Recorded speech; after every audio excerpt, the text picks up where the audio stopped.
me and my good day, everybody. Thank you once again for joining us yet for another episode of Agribusiness Agriculture Network podcast. I am super excited to have every one of us on the call today.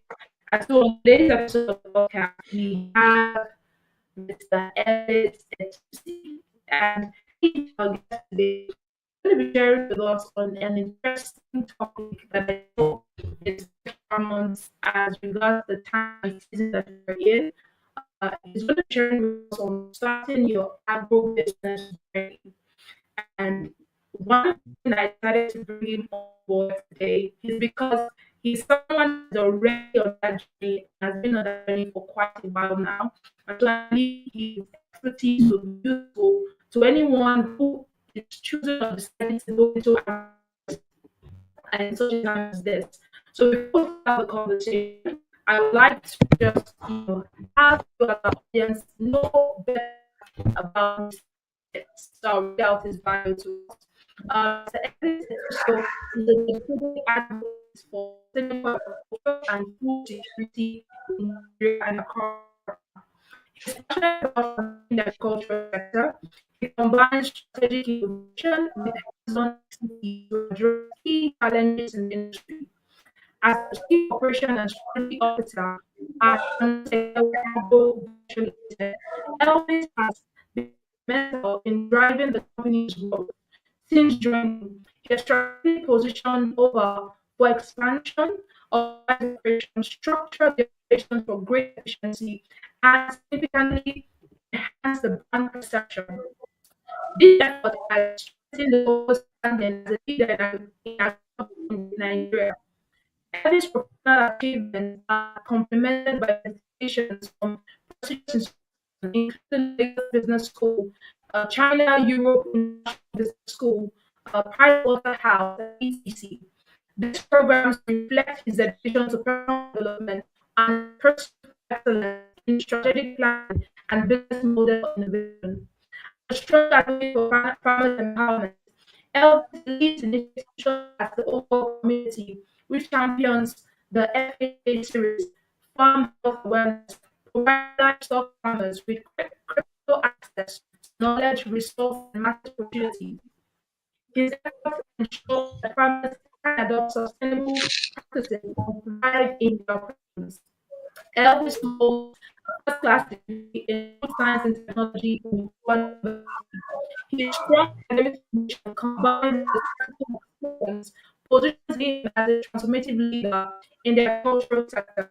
Through his work so far, he has continued to advance the vision of food security in Nigeria and Africa. With a applause, guys, let's welcome our guest today, Elvis. And by the way, I would say to you that you have a very impressive biography. Hello. Yeah, thank you very much. Thank you very Yes. much for that introduction. First off, I say all glory to God. I give all glory to God for all that He has been doing, and it's my pleasure to be here. So thank you very much for the introduction. Fantastic. Right before we delve into today's conversation, I have a question for you.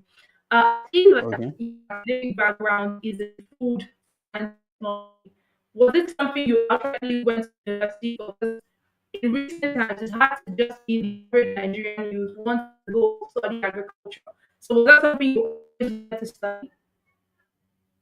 So about food science and technology, it's quite a funny story. While I was in secondary school, I actually did not, know what I wanted to pursue in life. Just Mm, roaming around, without a purpose and vision. I think that's one of the reasons why I'm particularly interested in youths and teenagers as well, to give them that yeah. sense of purpose at an early age. Um, so that time I wasn't really interested in any single thing. Just wanted to go through Mm, school, get to university, graduate, and move on with my life. But there's always been this background knowledge of okay, yeah, because Ono Secure Agro Ventures, that's over. It's a family business. So okay. and it's been, I've been brought up in the farm. I've been brought up in our stores in the company. And there's that knowledge of, okay, yes, you're going to come on board. So Mm, I knew, okay, I was just probably going to end up in agriculture. So I just settled for that and I wanted to do agriculture. But a mentor of mine, who mm, is a business partner to my mother, mm, because my mother is the founder and CEO of Over. So the mentor of mine who is a business partner to my mother said, oh, okay. One day came around asking her some questions about, the place and the people interested and all that. My mom said, okay, this. And he said I should not study agriculture, that I should actually study food science and technology. And mm, I actually did not have any course in mind or anything I wanted to do. So I was like, okay, yeah, let's try it. And when I got into food science, I studied in Bowen University, by the way. I just want to celebrate, and greet all my lecturers in Bowen because they actually mm, did a great work in shaping me, honestly. So yeah, while in Bowen, I discovered more about food science, and in 200 level, I recall, mm. by one of our lecturers. Um, okay, I don't know if I should mention her name, but okay, let me just skip that. But one of our dear lecturers, she taught about food security in 200 level, and that was where my interest in food security peaked. So Mm, I just kept on studying about it. I took time to learn about food security, learned about the four pillars and all of that. And, that was from that moment I knew, okay, this is where I actually want to focus on. How can I mm, solve this need in the society? And I think, well, great to go because that was actually very smart because, I mean, food security is paramount right now. We need yeah. access to food that is utilizable, that is available, that is affordable, that is sustainable. Mm, So, yeah. I mean, that was what actually piqued my interest. And again, I knew I wasn't really going to be so much involved in the food processing line, like, immediately I step out. So I was still Mm, trying my best to get engaged in other agricultural practices as well. But food science and technology is a blend of almost everything, honestly. It's a blend of agriculture, it's a blend of nutrition, it's a blend of dietetics. So yeah. fantastic, fantastic. Thank you so much for sharing how you're sharing, You're how welcome. you're doing. And I would say kudos to that lecturer and also yourself that sort of gave you that guidance. I like the fact that you in your own way, you're already thinking about how to also give back and provide that sense of direction for young people as well, and that Yeah, guidance for yeah, them, yeah. especially people Thank that are you. reflecting about what it is that they want to do with themselves. Well, thank you so much. So now we're going Thank you very into much. you are now we're going to delve into our conversation for today. So my very first question to you Okay. is, what do you think makes agriculture a smart business idea for beginners in Nigeria? From your own Mhm. perspective as an expert. Mhm. Hmm. Beautiful. What makes agriculture a smart business idea for beginners in Nigeria? Very powerful question. First off, the thing I would always say to most of my friends and peers and, business colleagues who are in different aspects of businesses, I would always say to them, everybody must eat. All right. Every single Mm, person must eat. that's a good one. And eating, is one thing that has remained the same way from inception of time. All right. True, Eating stays the same. You eat through your mouth. true. Mm, The only thing that may change is, the cultivation process, of course, all those ones, which technology, would make evolve and make better. But eating is something that is constant, and that's how it's always going to be. yes. So when you have that understanding, you know that agriculture is actually gold. Mm, true. And now, not just is eating, important. You find out that there is now a dire crisis of food insecurity, particularly in this a region of the world where we live. Yes. There's food security due to several reasons, all right, which we can't Yes. fully go into today. So when you discover that, you see challenges, what that means or what that translates to automatically is opportunities. True. All right. Whenever I go to my hometown, that's where our operations office, our head office is. That's over. Our head office, our factories, everything is there. When I go back to Delta, um, I'm based there by the way, but sometimes I come to Lagos for meetings, programs, and likes, and then I go back to Delta. So whenever I'm in Delta, I always see opportunities. I mean, it's a vast land for agriculture opportunities there. And Yeah. it's more like, it's a place where people are so consumed with oil jobs and the likes. And I can see like literally opportunities. So I mean, we have food insecurity. People need to eat. We don't even always have access to good and quality food, and that's something that people will pay for regardless. So, I mean, there are so many Yeah. reasons why agriculture is a smart business idea. But I just have a list of few things that I'm just going to state right now with some facts as well and some statistics. The first one is the growing demand for food. And I'm going to bring everything down to Nigeria because that's where we are. So the growing demand for food, um, there's a population growth, our population growth. Nigeria, all right, has a rapidly growing population. And we're looking at getting to about 400 million by 2050. Then I did some more research. Okay, what's the current average food expenditure in Nigeria? Okay, because currently they say we have about 200 to 220 million people in Nigeria. So what's the current average food expenditure? And I discovered that according to Statista, that currently we spend $340 per capita annually. As each person spends $340 on food. That's quite low, but that's what's currently, being spent by a person for food annually, all right? The average price. So if you do the mathematics, you find out that currently alone we're spending about $76.5 billion annually. And it's even more because there are some people who spend way more than this per capita. And then beyond that, if you now look at the population growth, right? The projected population growth of 400 Yeah. million, you find out that in the next, is that about 20 something years, by 2050, we'll be consuming above $240 billion annually. So this shows that there is, a growing demand for food. Everybody eats. As far as this population keeps on growing, everybody. That's why Yeah. we find these foreign guys. They always bring their products here. They import. They set up factories here. Check around. Look out for most of the food companies, the big ones in Nigeria. You'll find out that they are either Indonesians or Indians. In that region. Coming because there's the market in Nigeria. There's market in Nigeria, just like India as well, because of the population. Yeah. Also, some other thing I discovered, I went further. I found out that in 2021, according to Statista again, Nigeria imported about $9 billion worth of food, and that's keeps on growing.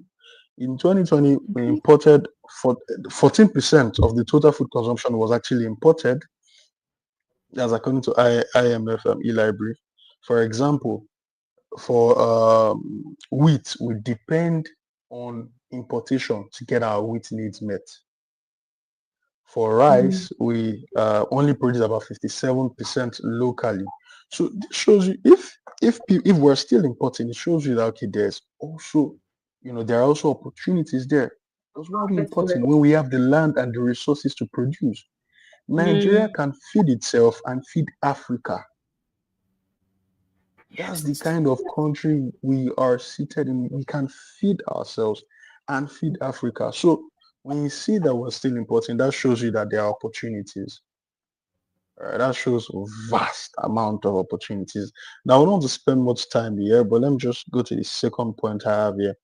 Um, Number two is diverse agriculture opportunities. Now, before I even go fully into some of the opportunities available, first off, our climate, yeah? Our climate supports the cultivation of various crops and livestock farming. We have one of the best weathers in the world. We have one of the best climates in the world. In the world, our climate supports. And one thing about Nigeria is quite complementary. All right, there are some products that are best grown in the south that do not necessarily grow in the north. For example, you have things like palm tree. All right, they are best grown in the south. Yeah. And yeah, but you have things like ginger, the best grown in the north in Kaduna. You have things like Yeah. cashew nuts, they're best grown in the southwest, like Ogbomoso and the like. So it's complementary. We Yeah. have the land to produce all that we need and even Mm, more. All right. Beyond that, yeah. our contribution to GDP currently is about 24%. That's agriculture. I'm talking about agriculture's contribution to GDP. It accounts for over 24% of Nigeria's GDP. All right. Also, Nigeria employs more than 36% of the labor force. And this can even grow because we are doing this and we are still importing. So can you imagine how much of growth that is still available in agriculture?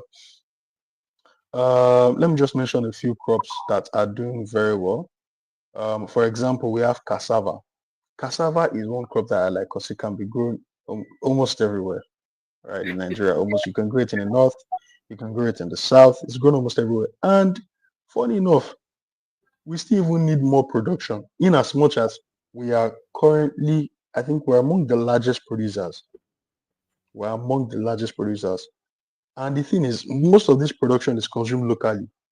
And there's the Yes. export demand for cassava.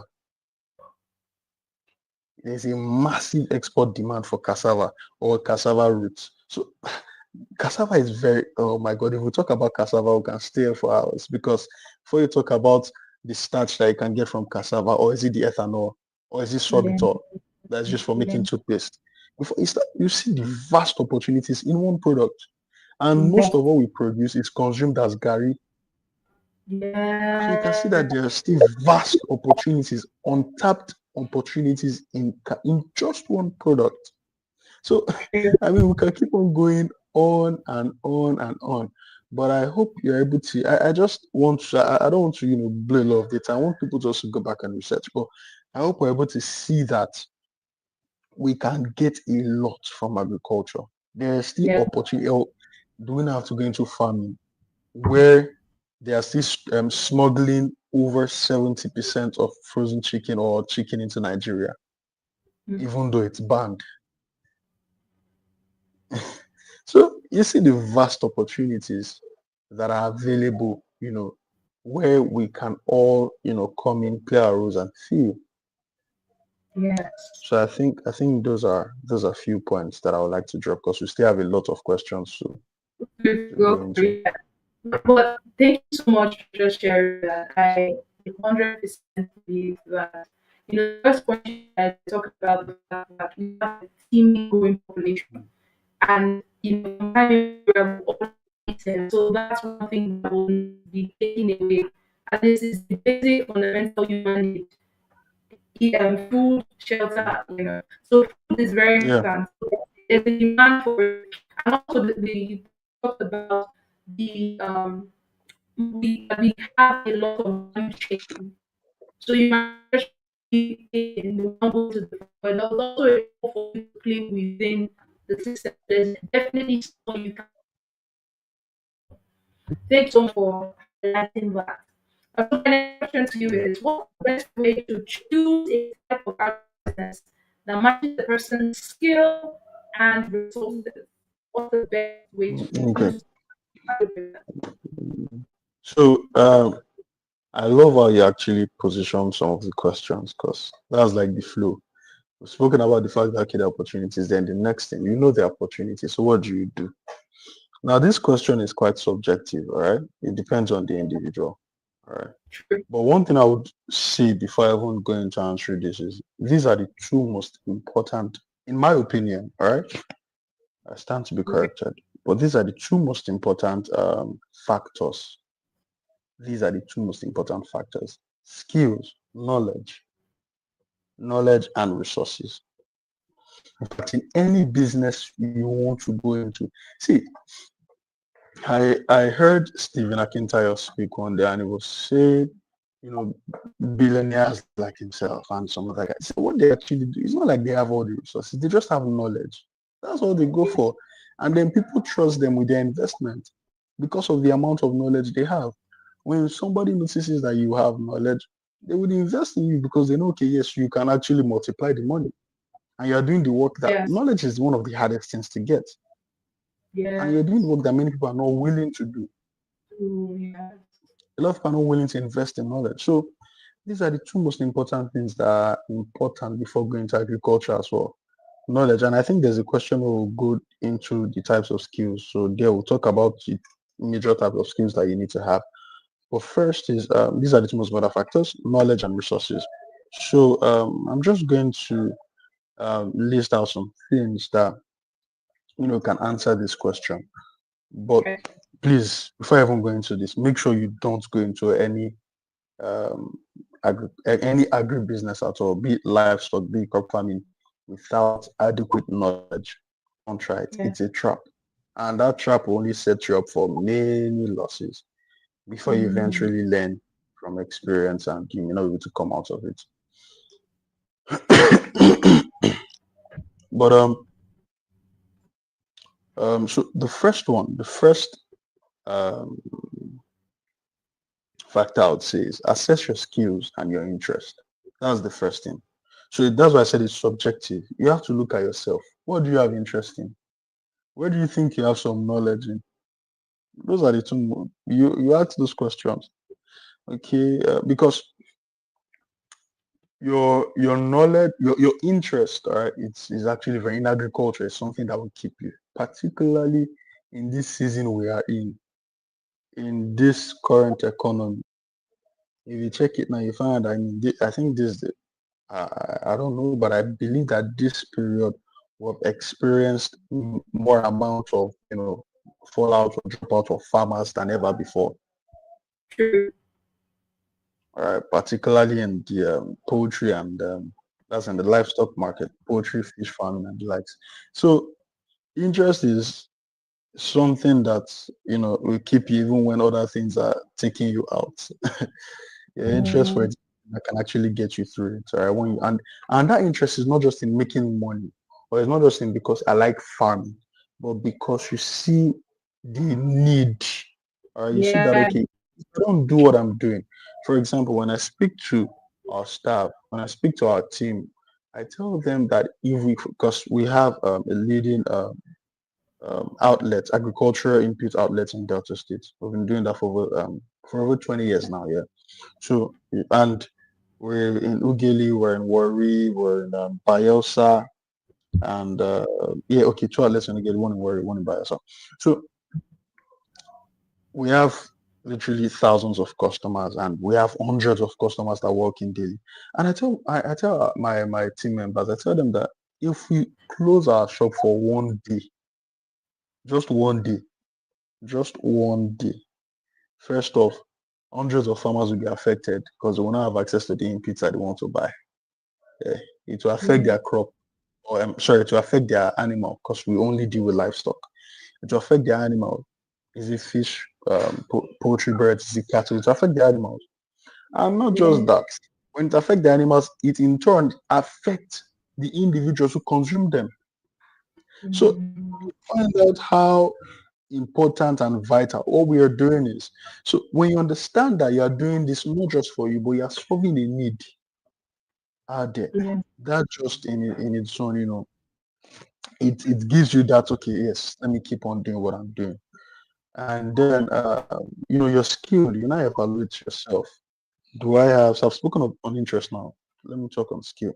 You have background in farming, or is it that you just like it? Or for example, I grew up in a farm. I grew up in a fish farm and a poultry farm. So I have background in farming, and I always liked it. So let me even drop the story. After my first year in uni, I saved up some of my money. I saved up some of my money from my allowance. And I came home and I told my mom I want to start my own fish farm. And I spoke with my brother-in-law, and oh, he was interested. So we both contributed money and we started our fish farm. I think we started with I think it was 1,000 pieces of catfish. We bought them at juvenile stage. My mom Yeah. gave Okay. me 3 tanks. So, I mean, I had that interest and I had that background skill. But doing it on my own also gave me more skill as well. So, or more knowledge. Another thing to consider is, you evaluate the available resources. Right? This is very, very important as well. You evaluate the available resources. You evaluate the available resources. We've spoken on skill, that's not additional. Let's talk on resources. Because agriculture now, in as much as, so why it's good to evaluate the resources? Because you could step into agriculture with limited resources. There are things you can do, right? Yeah. To actually enter agriculture with limited resources. But people don't know that much. So that's something I often educate people on. But at the same time, if you have resources, then you can step into agriculture properly. But even without vast, amount of resources, you can still actually get into agriculture. Okay. For example, you can, for people with limited resources, if what you have is just maybe 200,000, I would not advise you go and start a fish farm. No. Instead, I would advise you get an oven. You get an oven that you can use to dry catfish. You partner with a Mm, farm. Tell them, okay, I have oven. Bring your fish. I will dry it. My drying fee is 100 naira per fish. If you are drying 100, you collect your 100 naira per that 100. I think that should be 10,000. You dry, you collect your money, you give them back. That's you making money already with limited mm, resources. Even if yeah. you don't have 200,000, you should be able to have like 5 people you can get that money from. So when you have limited resources, these are things you can do. But at the same time, when you have larger resources, so yes, you can go into agriculture properly. You can get fish farms, you can get poultry farms, you can get pig farms on. But just make sure, I think there are questions where we'll still attend to resource needs and all those things. But make sure you do your homework. And the last one I would say is you have to analyze the market opportunities. That's the last one I'll say. You have to analyze market opportunities. So don't just, okay, you hear that, okay. I mean, there are many things to talk on. Beyond analyzing market opportunities, you have to consider the seasons as well. All right. Yeah. I've heard a story of a man. I've heard a story of a man who, had a lot of capital, and is rich. So he said, okay, he saw his friend planted cassava. And when the friend sold the cassava, he made money. So he heard it, and he himself too. He went in, planted cassava, but by the time he wanted to sell, it was already out of season. I'm sorry, it was already there were vast amount of cassava in the market rather. So the price was Yeah. very low. The price Mm, was very low. There was more demand than supply. I mean, sorry, mm, there was more supply rather than demand, so the price was very low. So he lost a lot of money. After that, he just closed up the farm. So you have to consider seasons, and then you have to evaluate the market. All right, you look at where you are located. Is what I am farming, needed in this area? Do they buy it yeah. that much here?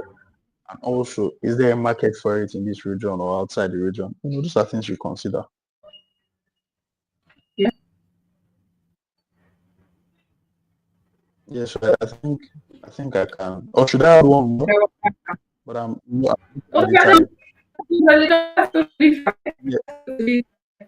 Okay. If I'm to add one more, I think I would say, okay, yeah, let me just add this last one. Seek professional guidance. Seek professional guidance. Very Very valid. important. Yes. Seek professional guidance. Seek professional guidance. Look for someone who has done it before. I just pray you're lucky to actually meet people who are not jealous and envious. And Mm, well, good actually one. good people out there would actually want to show you the thing. So seek professional guidance. Consult, extension officers or look for companies that are doing the thing that you want to do. Go and learn. Sometimes not just even going there to say you want to um, um, mentor me or something. No, just tell them, okay, I want to work for you for free. See, Yeah.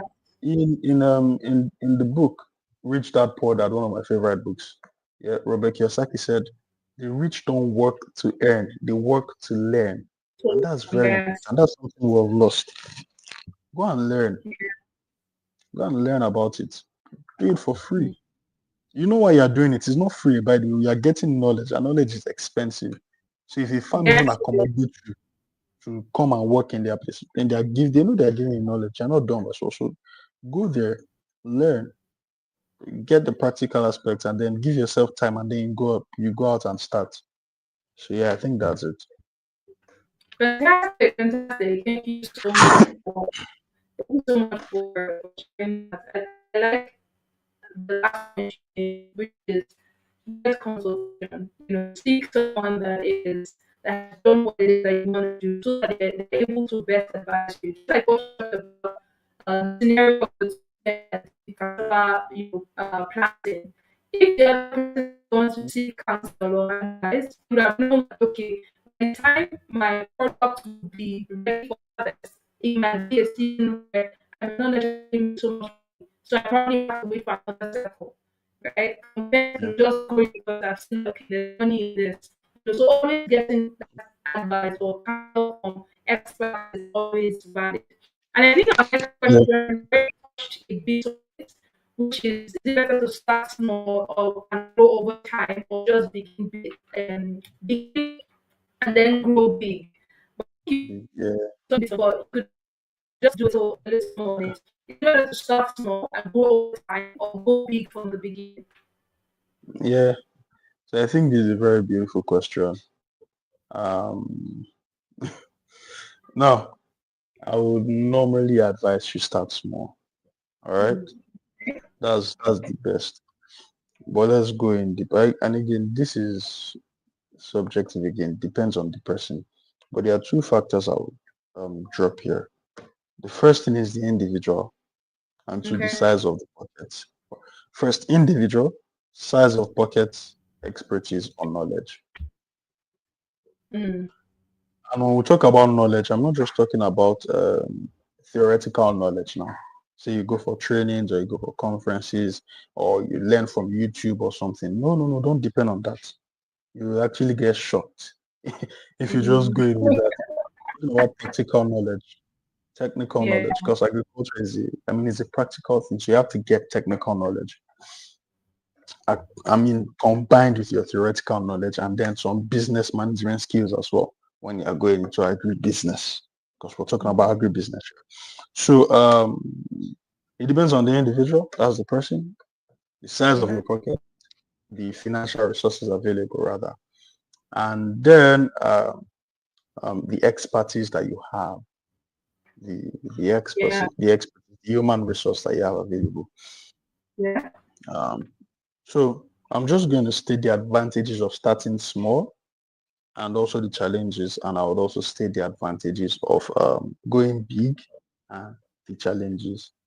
But again, I would normally advise that you start small, but to have a balance, because there are people who, for example, you've worked in a farm or a mega, farm or agribusiness or food production company for about 25 years, and you have some money. I will not see, okay, yes. For that kind of person, small is relative. Small It becomes is. relative because what Yeah. that person will consider small can be maybe setting up a 20 million naira project. So that's still Yeah. very good. But never, don't max out. Let's say you have 100 million and you put in 100 million at first. No, don't do that. No matter the amount of resources you have, even if you have 1 billion, don't just put in that 1 billion. No. All right. If you have 1 billion, start a farm or a business of around 100 million and grow, Mm. grow because now let's go into the points and you will understand why. So starting small and growing over time, the first advantage here is lower risk Yeah. exposure. Lower risk exposure. Mm. So that's why it's very important to start small because it's not just even the risk of it's not just the financial risk or the operational risk or um, uh, not just those ones.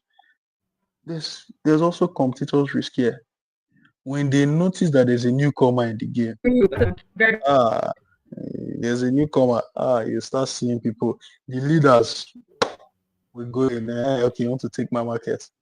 And when you have someone who has been doing it for years now, built a certain financial capacity in that market, that person can literally want to be wicked and crash his price just for you to Yeah. step out of the market.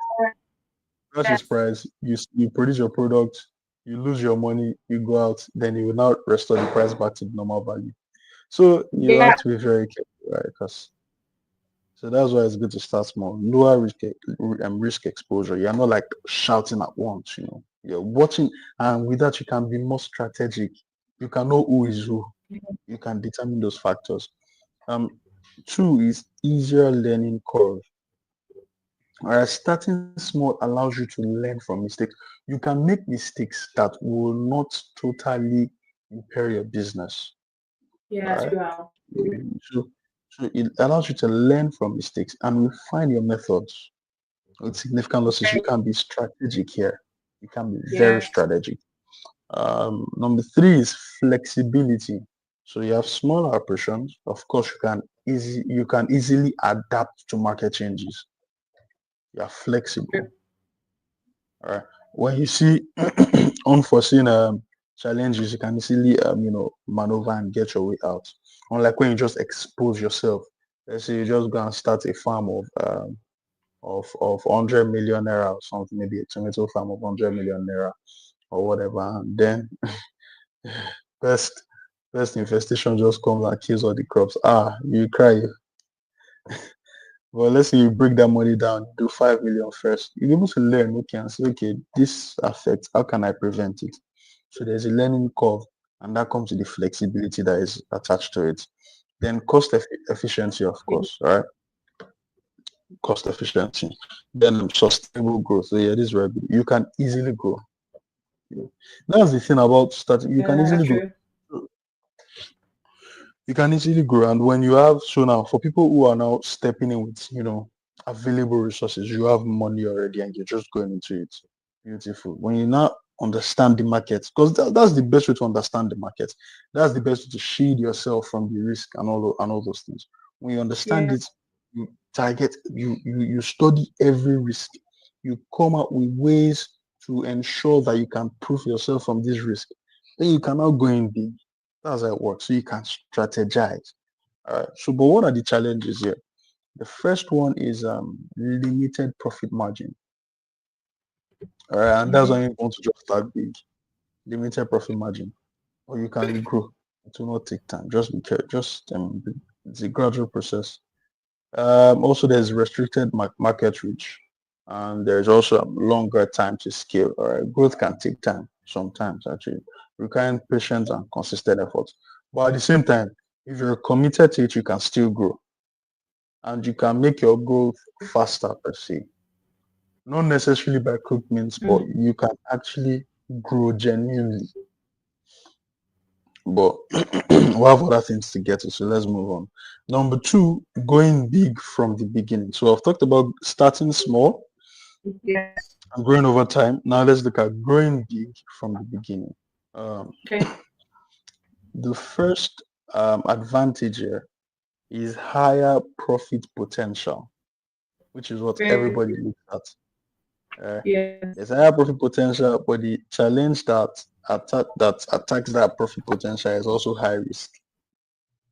That's also a rule in investments. The higher risk investments are the ones who give higher returns. That's just how it is. So Yeah. higher profit potential, but you have high risk as well. So Yes. as in as much as it can lead to larger profit margins and the likes. You have to be careful of it. That's why I said it's better you start small, understand the market very well, understand all the risk factors because I don't want okay, let me use pigeon. Them say different from waiting you see. Somebody tells you Exactly. something is very different from what you see. They can tell you that okay, this is how it is in the market. But by the time you step into the market, what you see is different. So when you start small, you're able to experience every single thing. You now understand that yes, this is why this is done. This is why this is done. Right? And then you can easily shield yourself. So again, that's still my advice. But the second advantage here for people who are taking notes or something is also the market impact. All right. When you launch, right, which also poses you up to some risk, to some more risk. But a big launch can position you as a serious player, honestly. So that's why I said so. But if that's why I said if you have expertise, let's say you want to start big, you need to have some good human resource. Move people from different industries that have done it well there. That's if you can afford it, bring them in so that you'll be able to shield yourself and all of that. And also you get faster results. Then the challenges, I've said high risk, complex management, of course, because now you're starting big. You need to be able to manage those people. You're bringing people who are experienced. You need to know how to manage them and lead them. Capital intensive and high pressure. For this, I would also, so for example, let's say someone wants to start big. In terms of complex management, one thing you can do is also just taking trainings on human resource.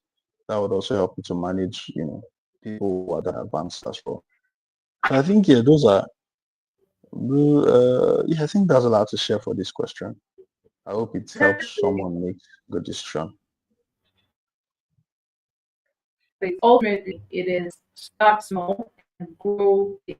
Yeah, big. I feel Yeah, from what you just shared, just like you said, it is the small is relative based off where the individual is in terms of that the expertise, the result to sort of use it as investment for it. It's better off yeah, to just start small. Relative. Someone small can be 20 million, another person small can be 200. So small is yeah. relative, but small then grow. Thank you so much for sharing some insights. You're welcome. And the next one is what are the main challenges? I also think that in answering the other questions, you've touched this a bit, because you talked about sort of sharing the pros and cons for both uh, starting small and also starting big. So I think the first question has been handled. The main challenges we have faced in our agribusiness and how they handle it. How can they So, handle that? Okay, so before I go into this question, please just give me 30 seconds. Let me go and grab water. okay, Just, yeah, just give me 30 seconds. all right. Right. Hi guys, I hope that you've been having an amazing time with us on this conversation today. Hinge about starting a business, and for every person that's looking for that wants to start an I feel like you'll get to value it. And in the comment section, you can just share what has been the highlight for you in our today's conversation. Personally, from my end, just for our word functions, but I would say like my highlight is understanding that small. Okay, so it's back. Yeah, I'm Welcome back. back. Yeah, welcome back.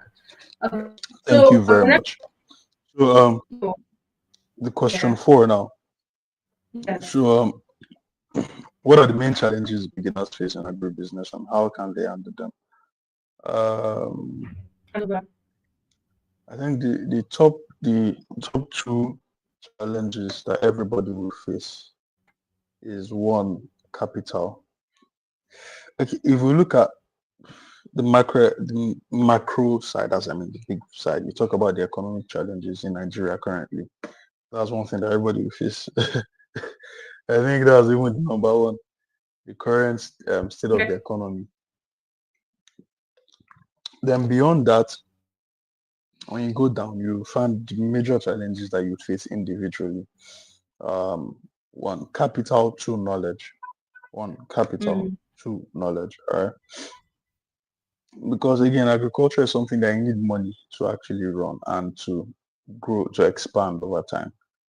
Um, so, and beyond capital, knowledge is the major one because I mean, I interface with farmers a lot, particularly when I'm at our stores. I interface with farmers a lot. And mm, you find out that people just go into agriculture because they have heard about how profitable a particular venture is, or a particular mm, farming is. So a friend comes or a farmer comes and say, well, I made, um, let's say 2 million naira from this, or I made 10 from this, or I made 1 million, or I made 500,000. Somebody else and say, wow, in 2 months or 3 months, you have made it. They don't go out to say, okay, um, and why I'm answering this like this, because we're talking about beginners here, they don't go out to say, okay, how did you do it? What did you do? yeah. What are the challenges?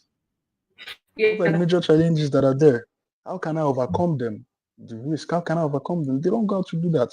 They just hear it, okay, Alpha, they just tell me one or two, and then they put their money there. And what they experience or what they see is very different from what they heard. So I think knowledge is even a major factor because, and that's popular. Majority of our smallholder farmers just go into farming because they hear that, okay, you can make money here. But it should be more than that. You need the knowledge to thrive in agriculture. This is even technical knowledge now. I'm not even talking about, okay, you now start talking about the business part or the management part or strategic part to position yourself for further growth. Talking about the technical knowledge here, it's lacking and we need to solve that. And by the way, Yeah. um, my company Oval, we have a community or an edtech platform where we educate farmers to solve this problem. But those are the major challenges that we face. So capital and skill. So for capital, you could, because one thing you don't normally find is people look for money to expand, people looking for means to even go on with their operations and all those things. While there are many things that I would advise as solutions, for I would say you should be on the lookout. Okay, first is be investment ready. All right, I think that's the solution. Be ready. Have your books checked.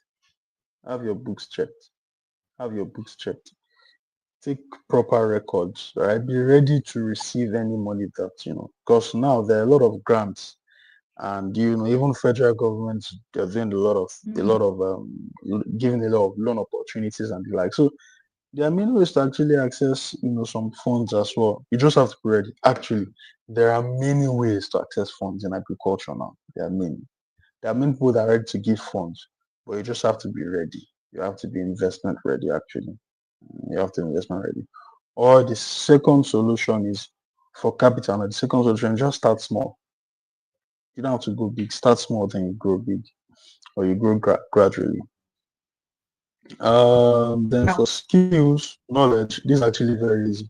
All you have to do is attend trainings, seek mentorship, you know, get practical knowledge. Most times there are people we are too, well, let's say greedy. We just want to, for any little chance, we want to see how we can make money from everything. It's not just about making money at that moment. The first thing is about Mm. learning. When you learn, you can make 10 times what you even earn there.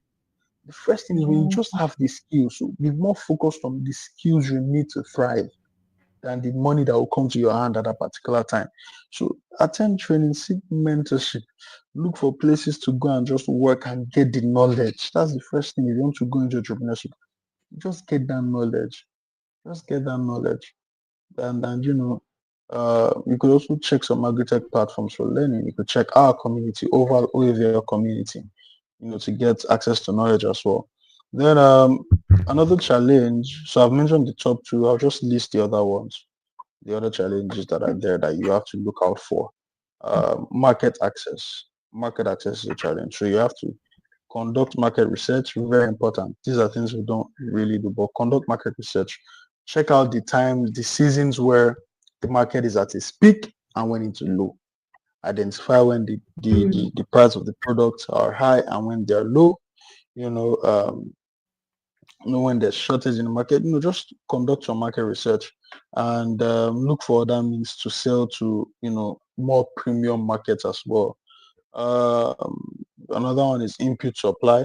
So, because actually this is a problem because we don't readily have these resources at all times. All right, we don't always. There was a period, I think last month in November for about 2 weeks or thereabout, we're looking for wheat offer all around. All right, there are times you'll be looking for soya, there are times you'll be looking for GNC. So we don't always have this this input. So one thing you can do is just build relationship with your trusted suppliers and make sure you just make them know that you pay on time, because they would always tag along with people who don't take time or delay in their payment. Also, you could buy in bulk or just so you can store them if you have that financial capacity. Another challenge currently, and it's actually very important I mentioned that, is climate risk, all right? Because I don't think I've mentioned sustainability yet, but that's very important. Climate risk. You have to always look out for this. All right, you have to Mm-hmm. look out for this. Also, infrastructure is another challenge. Um, yeah, I think those are fine. I think those are good.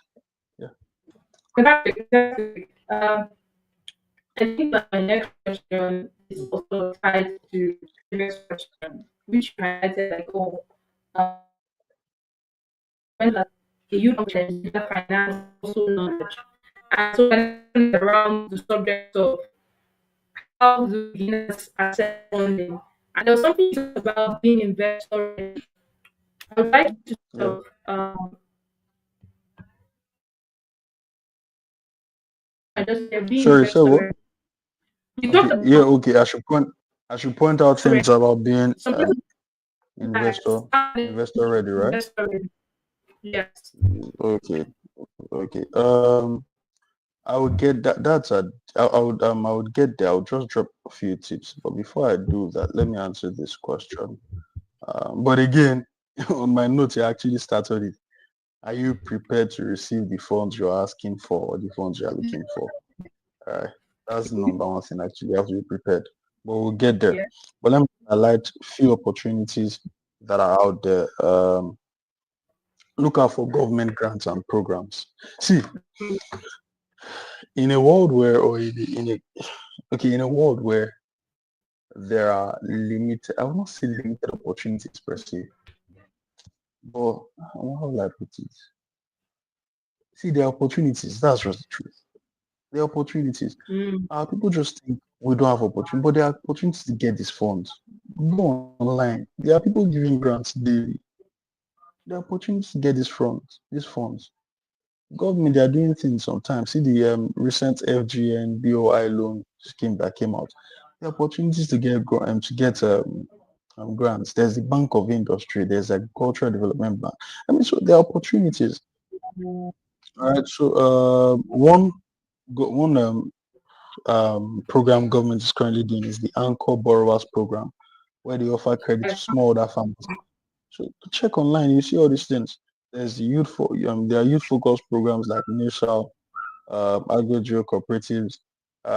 There's even SMEDAN that gives grants to farmers and also other SMEs and the like. So you have to just search. Don't just sit down waiting for it to drop on your lap. Make sure you search for these things. Go online, look out for all that you would actually you know that all that are available, and then determine what you need. So you have to stay application ready, stay ready. Don't just wait, and when it now comes you Mm, miss. No, be ready. uh, Another one is microfinance institutions. Well, I may not really advise this, but it's something, if you know you can do it, it's something you can get into. Then for bigger agricultural firms, or companies who have gotten some experience, they already have a business on, they're in matured stage now. They have a business on, or not necessarily even matured stage, but they have gone past test runs and all those things. Prototype testing, they've gone past that. They have business, they have customers, recurring customers. They are crowdfunding platforms. All right, they are mm, crowdfunding platforms that you can actually get into. All right. There's Thrive Agric, and I really love what those guys are doing. You could get into those, there are many platforms I could get into to actually raise some funds as well. Agricultural cooperatives as well. That's very vital, very important. Agricultural cooperatives.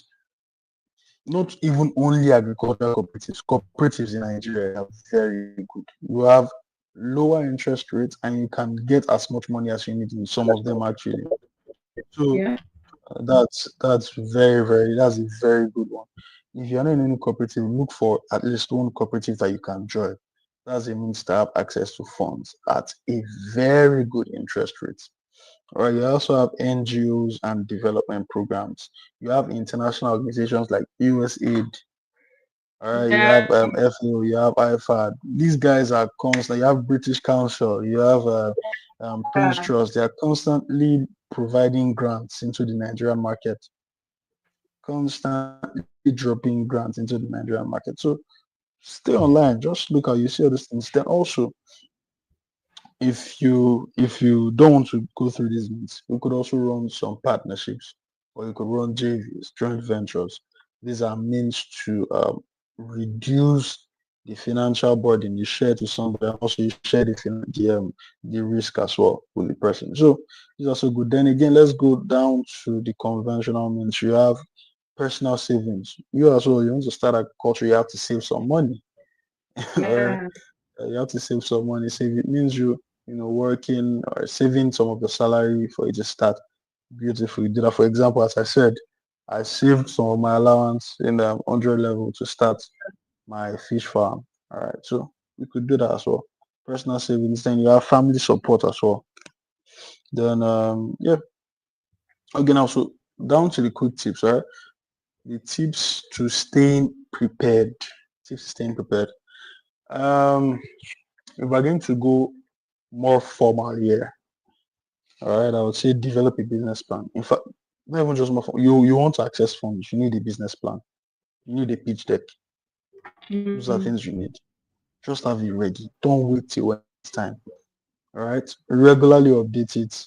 Make it, you know, it should include everything that an investor wants to see. For example, now, when you talk about these international organizations, they are more tilted towards sustainability.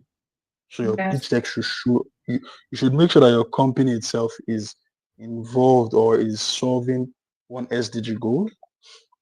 All right. And then you should show that you're actually doing that in your pitch deck or your business plan. All right. You should outline your goals, your costs, your revenue projections, your financial management, and all those things. Your expense. I mean, your financial statement should be properly written down. Properly written down. So that's very important. Get your pitch deck ready. Look for, I mean, if you can't design it, look for somebody to pay to do it. These are things you could do as well. Then also instead you could leverage technology. There are platforms online that you can learn about, how to do all this pitch deck or how to apply for all these grants because they're very important as well. In fact, there are even some coaches who actually train people on application for grants and how to apply Yes. for that. So pay for those things. Spend your money. See, you spend money to make money. Even the trainings I'm talking Very about, you true. will pay for them. Very true. Pay for the trainings. They are not free. I mean, we all have to celebrate Osarigwe and clap. I mean, just clap for making this free because you are getting some real good knowledge here. So spend. It's not every time you get things like this. So go out Yeah. there, spend money, and nobody's cheating you here. What I'm saying were things I spent money to get. I did not Yeah. get this knowledge for free. Right? Yeah. So if somebody says I'm not going to give you for free, I want to make some money from it, then it's fine. But when you get it for free, make sure you use it. Then also another tip is again, I think we mentioned this before, but start small, build proper farm records when you're doing so. All right, get your farm books, proper farm record, write down every single expense. Because when people want to invest here, they look at your books to ensure that you're not somebody who mismanage funds and you have proper record of every 1 naira you spend or you spent. When they see those, they'll be gingered to invest in you. Mm. So by combining these approaches, I believe beginners can gain the funding and support needed to launch and grow their agribusiness. It's actually not hard. If you do these Mm. things that I just, you'll be able to access some funds. Fantastic. Fantastic. Yeah. And I like the fact that this conversation is as much as about agriculture, it's also about business. That's why it's termed business. So a lot of the things that are highly valuable and useful in managing a regular business, it needs to be incorporated into our culture. That's why it's just called agribusiness. And what has led talking about having proper records. Because every person that wants to invest in you or invest with you as an enterprise to see your track record, like, oh, this person doesn't mismanage funds. This person has been doing this from day to B. So I'm sure that if money I here, I will get back what I've invested into this. So even if agriculture is still a business, that's why it's called agribusiness. So it's a Yep, business. yep, yep, So you have to think of it as a business. So thank you yep, so much yep, yep, yep, yep. for sharing that point. And I think now is the time for us to delve more into the skill. Something that I said here that the very first thing every beginner has to know knowledge. You have to increase knowledge and skill set. So the skill set for that direction. It's not like, okay, what is the basic skill and knowledge someone needs to have before start what's like the basic. Yeah. They're not trying to So just the basic skills and knowledge that each person should have. I mean, this. So I categorize this into two different aspects because we are talking about agribusiness here. And please, my fellow youths, this is what we're talking about. We need you to come on board in this. Sorry, let me just divert a little. I remember when I was in school, in uni, and that time my roommates, they would be laughing at me in 100 level. I think in 100 or 200 level saying, farmer, farmer. Because in food science, we used to do some agri courses and go to the farm with them. And we were laughing, oh, farmer. And that time, I mean, I was indifferent about it. I was saying, no, no, I'm not a farmer. Now I will proudly say I'm a farmer. I love farming. Farming is good, it's lucrative. You're solving a need. It's everything. Honestly, yeah, you're a superstar doing farming. Then you putting some tech into it, you can easily fly. So, um, yeah. well, youth, farming is very wonderful. It's very wonderful. So, yeah, what are the basic skills you need? The first category is technical skills or technical knowledge. All right, Mm, that's the practical skill. You need that. You need yeah. that before you start any agribusiness at all. Are you starting? Let's say you want to start drying fish. Learn the practical aspect of it. All right, learn the practical aspect. Do you want to farm? Go and look for a farm. Learn. I have a friend who is doing amazingly well in real estate, and this guy, before he started his real estate company, this friend and brother of mine, before he started it, he actually he went to a thriving part of Lagos. It's quite distant from the urban areas, but it's thriving in real estate. He went there and he stayed there for 3 months, and he slept Mm, on a couch for 3 months. True life story. This is not a motive. This is not a Maguire to aspire or whatever. This is actually a true life story. Slept on the couch for 3 months. All right. yeah. Put himself in discomfort just to learn the practical aspect. He learned how to buy land. He learned how to sell. He learned how to clear. I mean, how to negotiate. He learned all those things. So the practical aspect of every business is very important. Right. So Yes. that's the first thing that you need to do. Learn the practical aspect of farming. If it takes you going to a farm, sleeping anywhere just to make sure that you get the knowledge required, then do it. That's Mm, the first thing, the practical aspect. All right. Then the next one, you also need some business management skills. That's the next category. Business management skills. Because now we're not just looking for people who come, who just have experience in farming. No, you should know how to manage a farm because when you put in proper management if you set up a farm without proper management and then you now set up a farm with proper management, what you will see will shock you. You will find out how, well, I don't want to go into details, but do these things because the amount of your product that, because sometimes when we don't keep records, we don't, I'm going deep down into business owners now, which involves keeping records and like, when you don't keep records and all those things yet, you will not know how much of your crops or your product or your livestock is missing. Oh. That's just the truth. A worker can just mm, come and take 10 pieces of chicken if you're farming brother and birds. Take 10, you won't even know. And they are cashing out. They are making money that they are eating your profits already.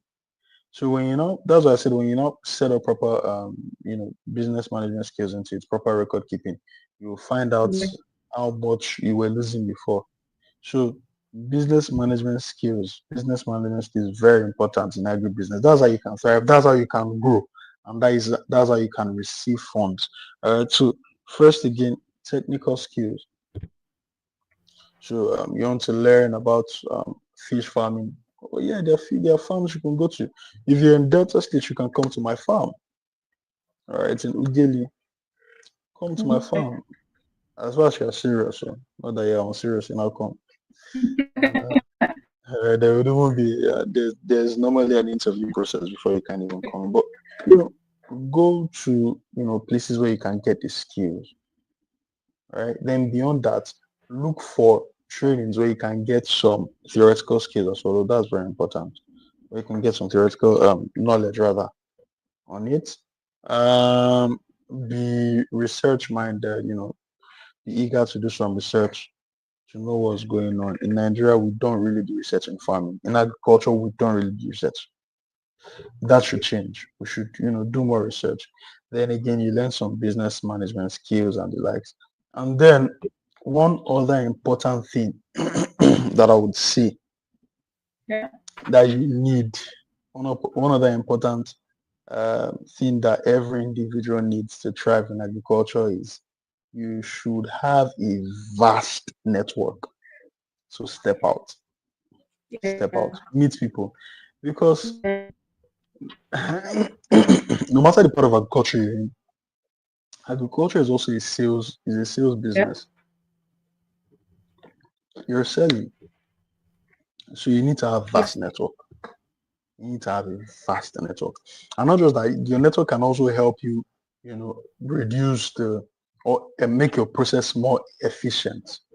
It can help you Yeah. optimize your process. All right, and at the same time, your network can also help you to, sell more.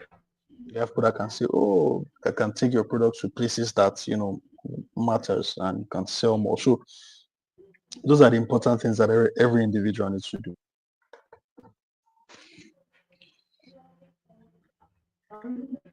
Yeah, I'm done. Fantastic. Fantastic. Okay. Hello? Yeah. You do the point. Yeah, I'm done with that question. We can go on to the next one. Okay. Okay. Fantastic. So you are something you want to back on a bit. So you said it comes to your farm. For, yeah. Do you run All right? internships or trainings? Does your farm, does your farm runs internships or trainings? Oh yeah, we run internships, of course we do. Okay. Okay. We do. Fantastic. And what we even do sometimes for school students, university students who are coming for CWS and all those things, we introduce them to the various aspects of our company because again, as I said, farming is just one of the things we do. We have a Okay. leading agri input stores, so we introduce them into sales of agri input. All right, Yeah. you learn how to sell, and that's a very vital skill for anybody who wants to do very well. Beyond that, we also have factories or manufacture feeds. All right, talk about Yeah. poultry feeds, livestock feeds, fish feeds. We have all kinds of equipment there. We have the extruder, the twin screw extruder. We have mixers, we have pelletizers, and the like. So you're introduced into various aspects of agriculture. So yeah, we accept interns. Fantastic. I think I'll definitely plan a personal to offer. Oh, of I should say course, you're personal welcome. to offer. You're very welcome. Okay. I mean, And we're not you we're not that far mentioned apart. network. Thank you. Networking. And let me just tell you this here. Someone listening on the call today, I'm not everything person. This is met virtually. An interesting thing is I had attended events that I held, I think only 2 months back on the Yeah, yeah, agribusiness. I was one of the attendees at the event. And for the event, I was like, okay, okay. I reached out, I was like, oh, I'm doing this podcast on agriculture, and I like what you do. Did you mind coming on board? I was like, oh, sure. It was just at the, just I was there to say, please, can you come on board? There was no extra. yeah, And I was like, oh, yes, I'm very passionate passionate about youth and all that. I was like, oh, thank you. So I share this because he is living for what he preaches. So in yeah,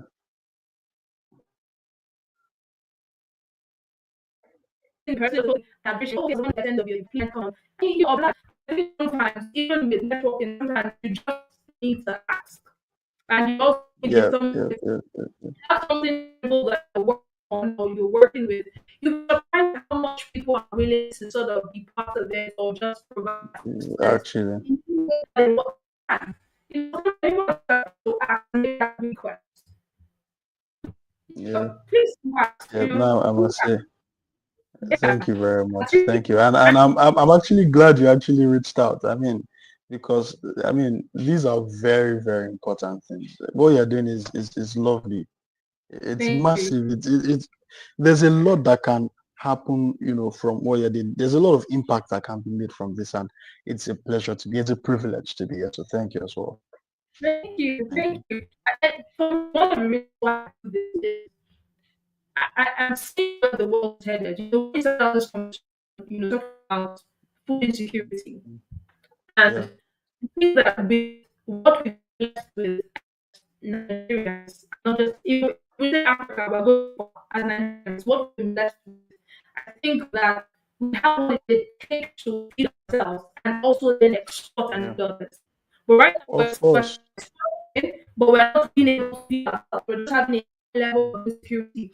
And, as I think about this thing, I think that a lot of youth are shying away from it because the mentality and perception they have of it is they think when they hear agriculture or hear farming, the first thing that comes to mind for most people is called war. It will be Yeah. the sun. And the way things are headed right now, we don't have in agriculture. We don't Hmm. have agriculture. And this guy looks at it, first ten, don't look like a farmer. Was probably so regardless that last week's conversation I had with agriculture educator, she was just telling me that regardless of where you are in terms of the skills, your knowledge, your expertise, there's something that you can do Yeah. within that agricultural space. You don't actually have to be that under the sun wearing the farm hat and clearing or driving tractors. There's something that you can do within the farm Yeah. space. For me, writing this Honestly. conversation is helping Nigerian youth, African youth, see young people like me and you doing so many cool stuff. And how can Yeah. we be key players in these things and help our nation and get them into the continent? So thank you, Mr. Ellis, for what you do. Thank you very much for what you're doing. Yes. Thank you. Fantastic. So let's get to our next question. That's to wrap it up, okay? Our next question Yeah. now is what simple tools or technologies can beginners use to improve their farming or business? What All right, good simple tools? business. Yeah. Beautiful. So for this, first, if you're into livestock farming, make sure to join the Oval community. Please That's do. the OAVL community. Make sure to join. You can join via our website. Just check www.oavltd.com. You'll see a subsection where it says join our community. Make sure to do that. That's a very powerful tool because I mean in that community we have vibrant uh, young team, superstars is what I call them. They're into, diverse aspects. We have veterinary doctors and the likes there who put in, serious and lengthy times to get knowledge and then break it Mm, down into the format that everybody can understand. Right? yeah. And when you apply those knowledge, you would actually see the result and a difference. So down to other platforms or other tools, yeah, mobile apps. Just, I mean, actually, if you search Google, I used to have a few, but I deleted them. I deleted some of them. But for example, there's this app called Catfish Guide on Mm, Google Play Store. So just check Play Store or App Store. You see different okay. ones. There's Catfish Guide app. There are different apps. You just put application on catfish training or on poultry. There's this app by um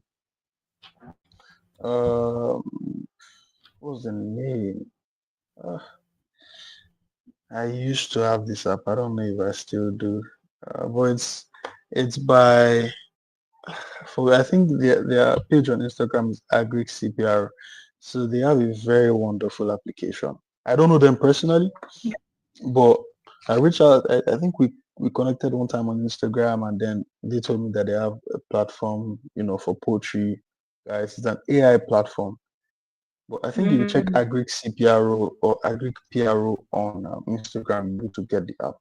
But the app is very good and very powerful. It's an AI app for poultry farming as well. So those are things you can leverage on to learn. Those are tools that are powerful that can actually, open you up to knowledge that you need, whenever you need it. Because most times farms are in the remote areas as well.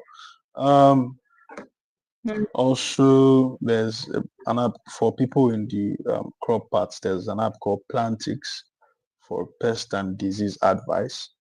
Um, there are also apps for weather. So if you just check Google, you see all these things. Also, there are irrigation tools um, okay. for people who are in crop farming as well. You have drip irrigation kits, you have sprinklers, you have solar powered pumps. I mean, if you check online, you see a lot of these things. Just check Google. You see a lot of these things. But I think I've mentioned the ones that are very important. Those Conversation. first, ones I called. And also, if you just check Play Store apps or just put in the search box, um, sorry, an application that trains on catfish farming or poultry farming or crop farming, you'd see them. And also a very, very important one is YouTube. YouTube is very important. You can start a business of YouTube actually. Right. There are thousands Okay. there are thousands of amazing tutorials there, amazing videos, amazing ones that can literally give you all the knowledge you need. So YouTube is very powerful as well. All right, YouTube is very powerful. On your social media as well, sometimes, I mean, of course now we have different things on social media, but on your social media, condition it to things on farming. I mean, that would mean you search more of all those things on Google and the likes, and then the algorithm will just configure it on your Instagram to show you more things on farming. So those are good ways to learn. Just make sure that you are surrounded by the knowledge. That's what I'm just trying to point out. Make sure you are surrounded by the knowledge. There are also some digital marketplaces. I don't think I have one in my head right now, but I think Thrive Agri does something like that. The digital marketplaces. Um, then there's this app as well. I think I should talk about it. Called Vet Connect. VETKONNECT. Called Vet Connect. They connect livestock and pet owners like dogs to veterinary services. So these are Mm, beautiful platforms you can join. These are beautiful platforms that you can actually connect with, and they would help you. So just search for them, and you find them. fantastic, fantastic. Thank you, thank Yeah, you. thank you. Okay. I wanted to also ask the specific app was farm Sorry. who use to sort of like manage, their farm work. A specific app that can also help farm management or that to help with that. Sorry, you said what? Sorry. I was asking if there's an app that farm management An app that what? with farm management, different Oh, methodologies farm of management. Oh yes, yes. There are some apps for okay. farm management. I think Thrive Agric has something like that, but I have a friend who's doing beautifully well. I don't know if he has his app out or something, but you could check Okay. out I'm coming Okay.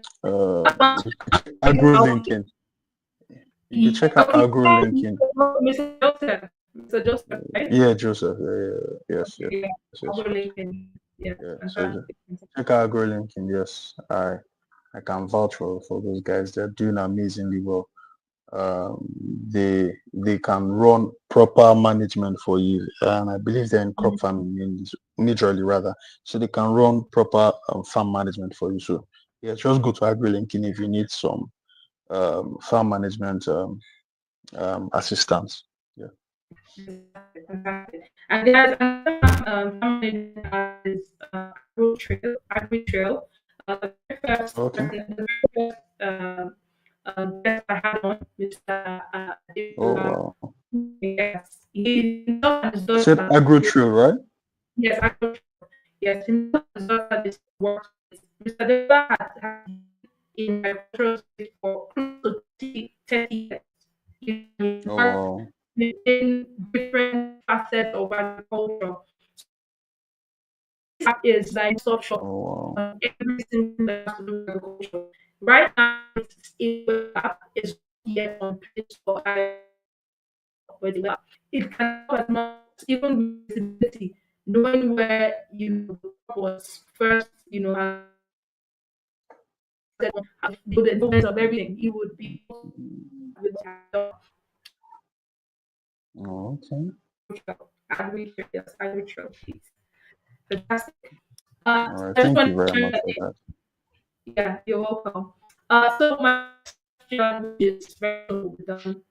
What are some of the practical ways to ensure agribusiness is sustainable and profitable in the long run? How can so Mm, now we've taken every conversation like a journey. We've taken them from when you started out, and now so as we are now they've started out already, and now that's on that journey as we go. And so we're saying what mm, practical ways to ensure that I keep this business I've started sustainable and profitable. So what can yeah. I do? Yeah.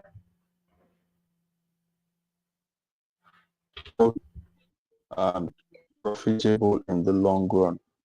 Yes. So I think I'll start with profitable, but then also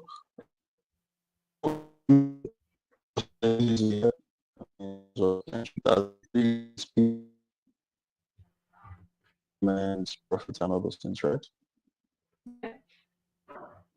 Hello, are you there? Hey, Okay, so the first thing I would say in terms of ensuring that your agribusiness is in terms of ensuring that agribusiness is profitable, the first thing I would say is focus on quality production. that's good. Focus on quality production. Yeah.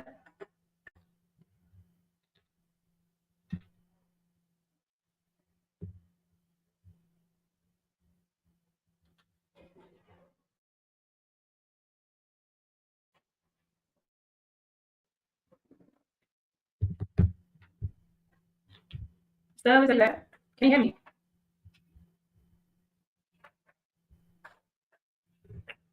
Let's see if it's having a bit of network connection at the moment.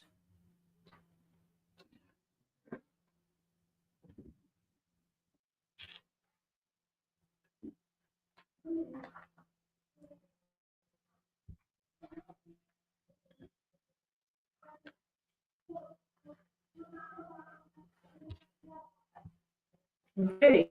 So guys, I think he had a bit of network glitch, but just with us. He should be back on shortly. But so far, please, if you have any questions, feel free to drop them on the chat. We'll definitely address those questions. If you have any questions, feel free to drop them. But so far, for me, it has been very good conversation. I like how the answers have been coming so far in terms of just having it as a journey to focus on before starting out. Uh, Consider your skill set, consider your preference, consider your knowledge as you begin this journey. That's the modern thing that Thomas has highlighted to us today. And also stated that it is very vital to have proper records You like when you talk about investment already, having proper records, that's one way to ensure that people can see that what you do is viable and they're willing to put in their energy, time, resources to help it grow. And I also like how he emphasized a lot about having to sort of start out small and seeing that small is relative. Start out small and then grow. So that growing is will then highly hinge on your management skills and management ability. Yes, don't forget, even though it's agriculture the conversation, there's a high likelihood there's a business element. There's a high likelihood there's a business element to and so much more just much more thinking of it as just there's business. That's why it's agribusiness. So every other principle or law applicable to business is 100% applicable to agribusiness. Every law, every principle applicable to business is applicable to agribusiness. And so this is something to be very, very conscious of. You just want to be conscious of. I'm hoping that he'll be able to join us back. I'm hoping that he'll be able to join us back. I'm guessing it had like had English. Okay. So yes, Mr. Elvis is coming on back. Oh, I can hear you. I think your mic was muted. Okay.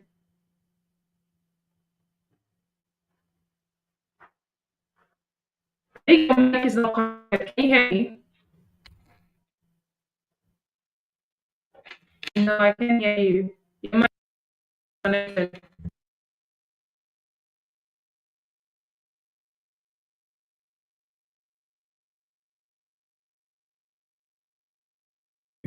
Yeah, can you hear me now? Is it better? Hello? Hello? Yes, can you hear me? Yeah, I can hear you. You can hear me now, right? Yes, I can hear you. Fantastic. Okay, beautiful. Let me just plug this one back. Okay, so I apologize. My network went off on me. I'm so sorry. I'm so sorry. So yeah, we're on question 8, yeah. Yeah. Talking about what are some practical ways to ensure my agribusiness is sustainable. Yes. How do we ensure profitability and sustainability? I Yes, think come to- okay. I think you're back Hello? now. Okay, yeah, it's better Yes. now. Yeah, I'm back now. Yeah. I hope it does not. It's my Wi-Fi trying to connect to other Wi-Fi available. Okay, so yeah, the first thing I'll talk on profitability and sustainability as well. And when I Okay. talk on sustainable, I'm looking at just beyond the farm staying over time, but also the farm beyond the farm staying over time, but to to be able to um, yeah, we're talking about sustainability in terms of the environment and the context of the environment, ensuring that what you Yeah. to keep your environment on and on for a long time, and has the climate, lesser climate issues and all of that. So the first thing I would say is focus on quality production. Can you hear me, please? Yeah. Let me confirm. I can, I definitely Okay, yeah, hear so you. focus on quality production. Focus on quality production. That's the first and most important thing that everybody should do. All right, you focus on quality production. Production.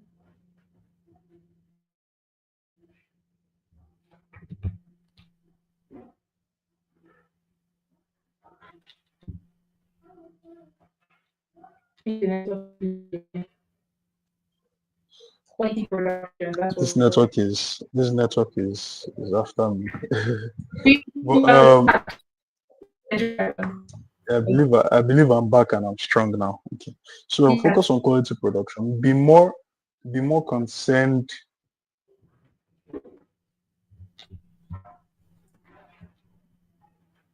advice as well. Beyond practical ways, this is an advice. I will go into the practical things you can do.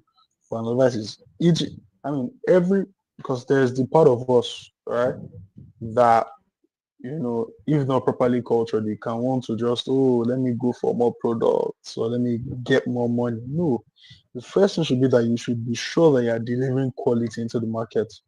That's what will give you confidence. That's when you can at any point say it that yes, you can stand and boast about your product. So be more focused on quality than quantity or than any other thing. Be more focused on quality. Right? Be more focused on quality. So for quality production, I could say you could use first of all, buy from reliable sources. That's it. Buy from reliable sources. For example, if you want to get any agricultural input in Delta State, particularly in Ugeli, Warri or thereabouts, come to our shop, Onosukewe. Right? Come to Onosukewe. If you come to Ugeli, if you even ask in Warri, of course, we'll direct you there. It's in Ugeli. Come there. And one thing that I can boast off, ask any farmer that you know, they will tell you that we sell quality. This is not brag. It's something that, I mean, it's a fact. Ask around. It's quality. So look for reliable sources. If you are not in Delta State and you are in Edo State, I believe, there are, of course, there are very good shops that sell quality products as well. I think as well we can, tell us some, when we're done. But look for reliable stores or input suppliers that you can get quality products from. Number two, talking about practical ways now. So number two is manage cost efficient. All right. Have a book where you have a book for proper farm record keeping. For Yeah. keeping, you need that as a farmer. You're not just a farmer. You're into agribusiness here. You're into agribusiness. I have a book for proper record keeping. For proper record keeping, you need to have such. Um, then also, in managing your cost, you should invest in cost-saving technologies. Although they might initially be more expensive, but if you can afford it either by means of investment or something, go for things like solar power tools. For example, you run a fish farm, get solar powered water pumps. In the long run, you see the benefit. Right? In the long run, you see the benefit. Then, very important, because this is something that we suffer from as a nation, reduce wastage. Reduce wastage. Reduce it. All right. Don't think that not that. I mean, let's say you see something that you think, okay, it's not. For example, let me use the example of Jesus. All right. I mean, there are a lot of things to learn from him, but let me use his example here because these are principles I use. When Jesus fed the multitude, after he was done feeding them, he called his disciples, told them, "Oh yeah, gather the crumbs. These are things that we will throw away." Jesus said, gather the crumbs, teaching them proper management here. All right, hello. I think our network is off, or is it my network? I hope it's not. Okay, but let me just.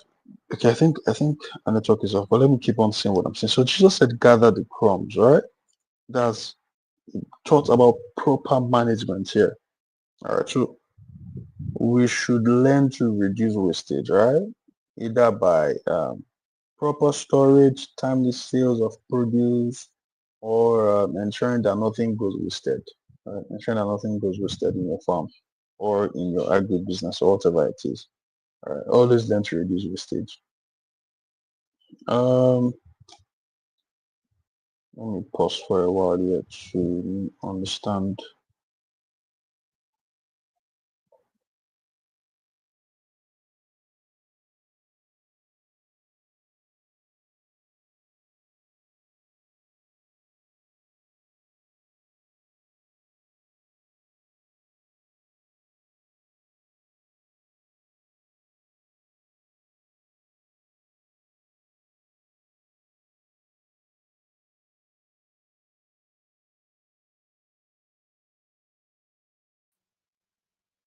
Hi, Mr. Elvis.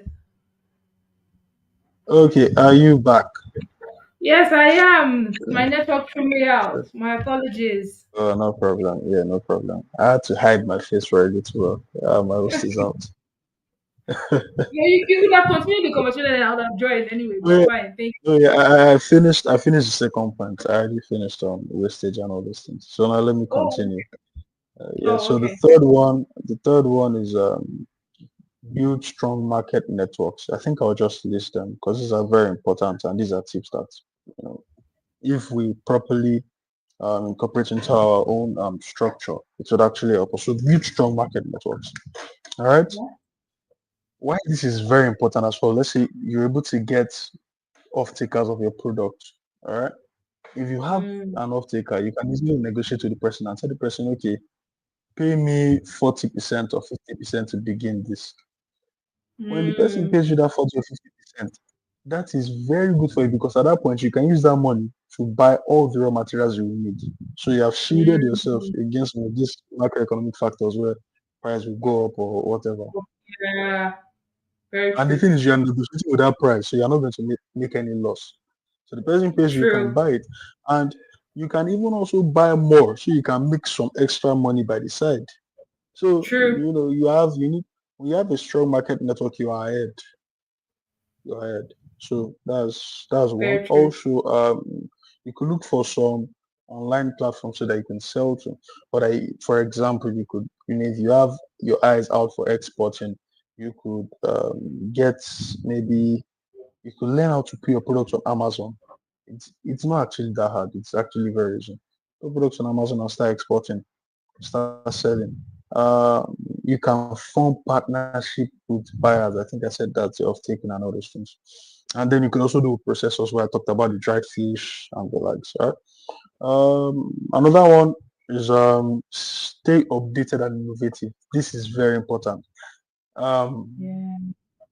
one thing you should do is look for means to ensure that you learn at least one new thing about the sector you're in every single day. That's how you stop. See, Mm, you can't work half as hard as your competitor and expect to be ahead. No, if your competitor is doing 10 hours, you have to do 20 hours to stay ahead. All right. So you have to always stay updated. Don't allow any yeah. trend meet you. Instead, meet that trend. Don't wait for the trend to get to you. Go to the trend. Be ahead. So that's why it's very important. That's why you see big companies spending thousands and hundreds of thousands and millions of dollars on research. They are not foolish. They, Yeah. they want to be ahead. So use um, stay updated and innovative. Number seven is I'm sorry, I think that's number four there about or five now. Plan finance wisely, sir. Plan your finances wisely. Keep detailed financial records. These are practical steps now. Keep detailed financial records and the likes. The next one is prepare for risk. So one thing you should do is risk assessment, then also run risk management. You prepare for the risk. Don't wait. Prepare for them. Start. That's why I said it's good to Mm, start small. So you can learn as much as possible, and don't just stay confined to a space. Explore. All right. Get some exposure. Learn as much as you can, particularly the true. risks that are out there, because one day you aim to expand to that place. So before you get there, learn about it now and then prepare yourself adequately. You may never be 100% prepared, but it's better to even be 30% prepared than being 0% prepared. So learn Very about true. it. Very important. Next is build relationships. Build relationships. Join farmers associations. Join different associations, cooperatives, online communities. For example, in the overall community, you can build relationships from the with other farmers and the likes. Engage with government programs. You see government in a program, go there. You meet people, so you meet your fellow farmers, you meet government officials. You see British Council and the likes doing programs, go there as well. Then in terms of sustainability, you adopt sustainable practices. All right. And Yeah. this would also go down to our wastage. And for example, people who have poultry farms now, I know this is not something that's commonly practiced. All right, but poultry farms release some CO2, all right, into the atmosphere and some methane gas to the atmosphere. due to the wastage of the birds. One way you can easily reduce that is having trees around which absorb it. Just have some trees around there. They would absorb them. Yeah. So these are sustainable practices that you could incorporate, and you should have it at the back of your mind that you want to protect your environment. You want to protect your environment, and also, I mean, currently in terms of getting funds, you need things like this. So yeah, I think that's it. Okay, fantastic. So you have started out that conversation on, being part of communities to access learnings and information. So my next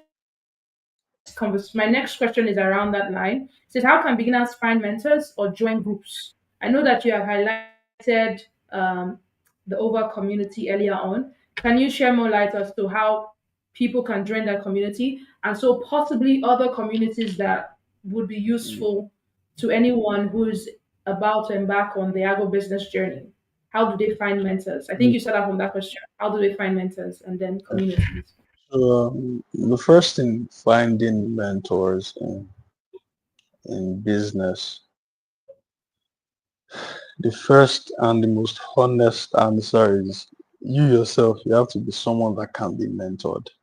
You have to be serious and ready. That's just the truth. You have Mhm. to be ready, right? Because nobody wants to work with someone who is wasting the other person's time. Nobody wants that. So sometimes when people see, even if you have access to, because I would say some, I would drop some points as well, but even peradventure, you do the things, of course, you are going to get some results and you get access to the people. If you are not prepared, if you are not somebody that in fact, even mentors want to see value in the person they are mentoring. They want to see that they can get something. So you need to be a person of value. Yeah, There's no two ways about that. There are no two ways about it. You need to be a person of value. All right. So make sure you are somebody that can be mentored. You are somebody that offers value, not just going to take.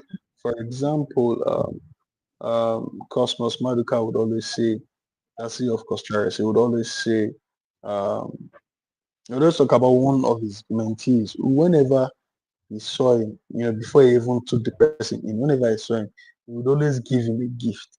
And that thing just triggered him, like, who is this small boy to give me gifts? Like, why? But the person would always give him a gift. Now, I'm not saying just walk around giving everybody gifts. I mean, you should know what you want. But at the same time, be someone who offers value. When they see that, they will be yeah. invested in you. That's just how mentorship works, all right? And you have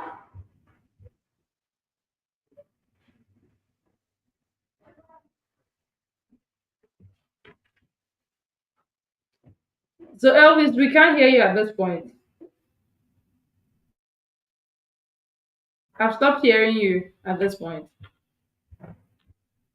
So I'm not certain if your mic, you want to check your mic. Okay, I can hear you now.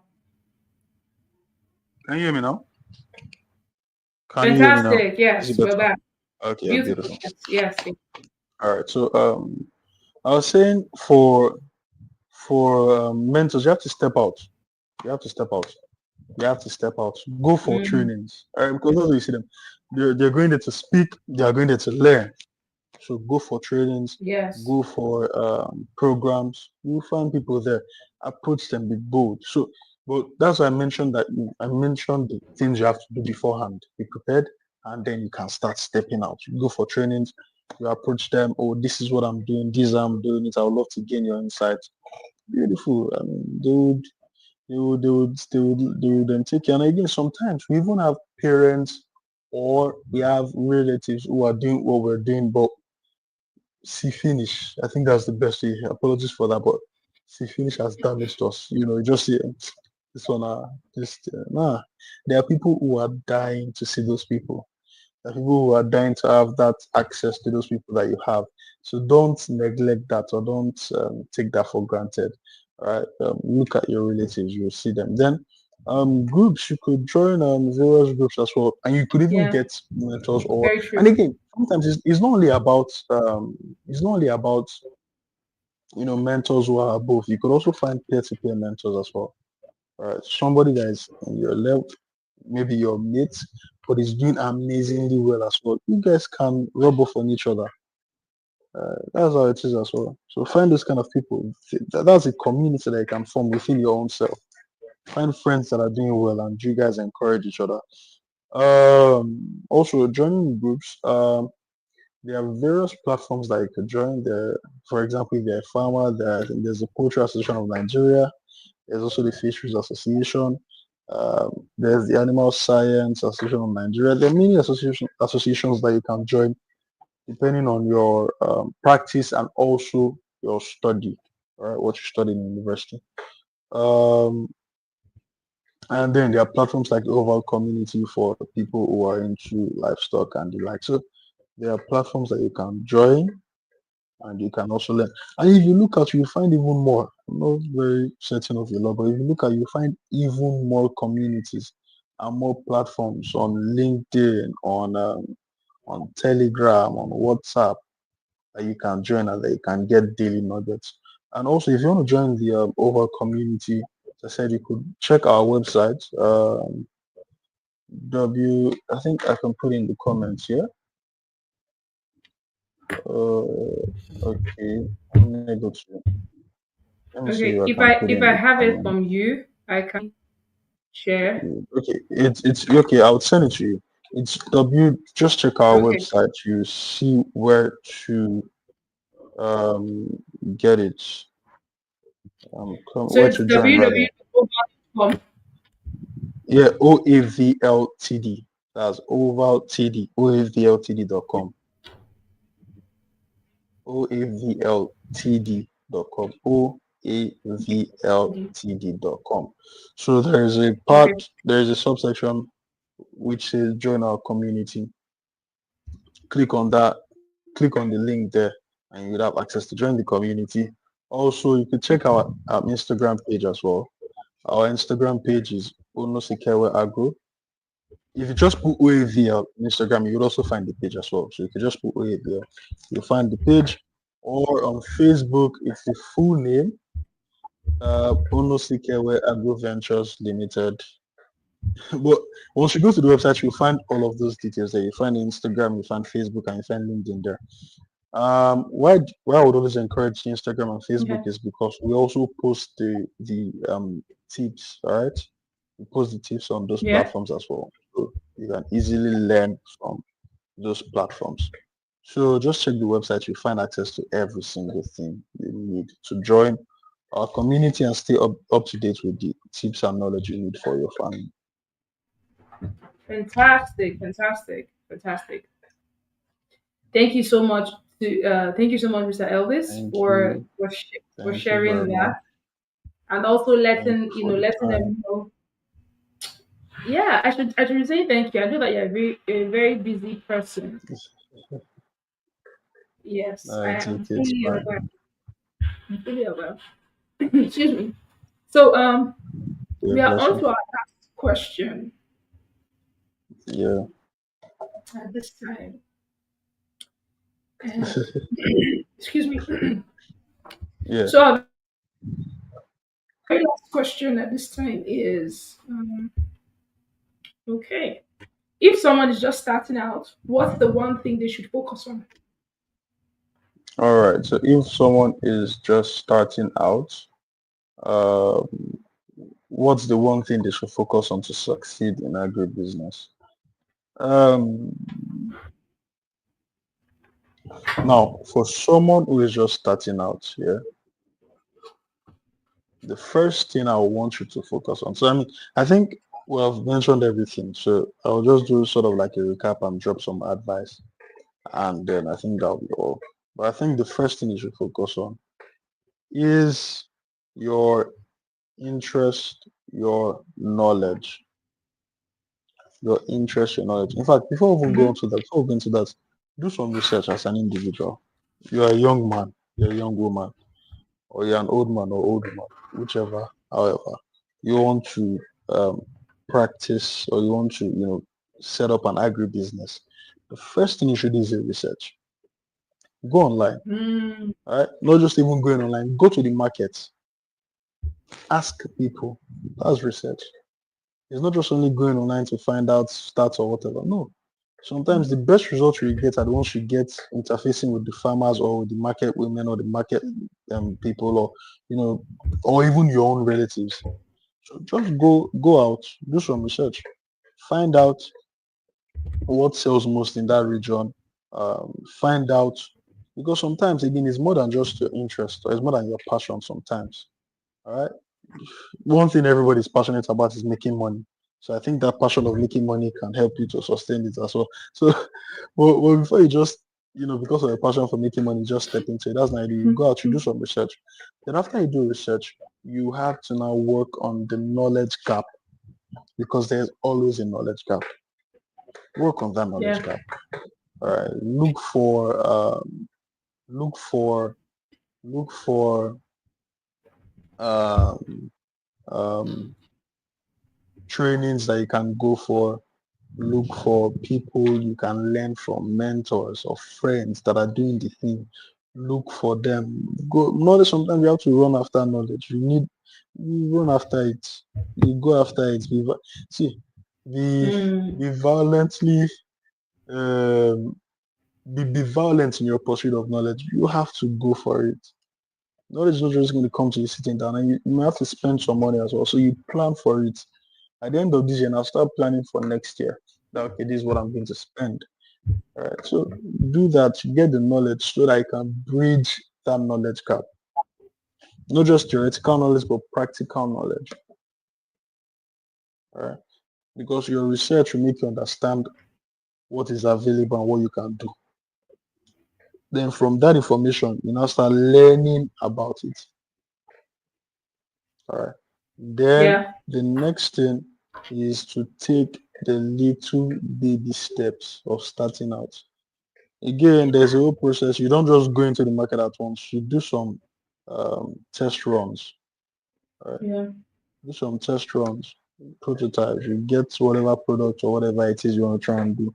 Do it in a very, very, very little scale, a Yeah. lab scale, very small. Try it out. See if it works. See how it is, and then before you can now start going to the market fully. But the one thing that I would advise that you focus on is, because even after doing all of these things, there's one thing that is constant, and there's something that you should always do, and that is you should always, always, always, always continue learning. All right, learning never stops. So always keep on go. Focus on knowledge. Focus on learning. Just focus on that. The other thing I would add is relationships, network. These are two very important things. Keep on going out and keep on connecting with people. All right, because one is you are only as well, okay, let me put it like this. The quality of every individual is dependent on the quality of their minds. All right, Yes. and with your network, your network will take you where money cannot take you. That's the truth. Your network or relationships, they will take you to places where money alone cannot take you there. So Mm. build your mind with Yeah. regular doses of knowledge, and then connect with good, good networks that will open doors for you. So I think if you can do that, then you've set yourself up for success. And to my fellow youths out there that would watch this and that are watching this, please ensure you practice every little thing that you've heard. And also, again, I mean, still do your own research. Don't just be dependent on what is here or what I've said. Do your research. Very important. I mean, I've made one or two mistakes while talking, but do your own research. Find out, what is true and what is not true. All right. But use this as a guide to Yeah. get motivated, gingered, and a guide to start up, and then go and do your own research, learn. But there are opportunities. There are opportunities. There are things you can achieve as a youth. There are plenty. They are vast. So make sure you don't just stop or settle for the bare minimum. Go out there. The first, I'm sorry, I'm saying taking this time, but permit me to No, just it's keep totally adding a fine. few more minutes. Yeah, so the first thing is to first of all believe whatever you want to achieve in your mind.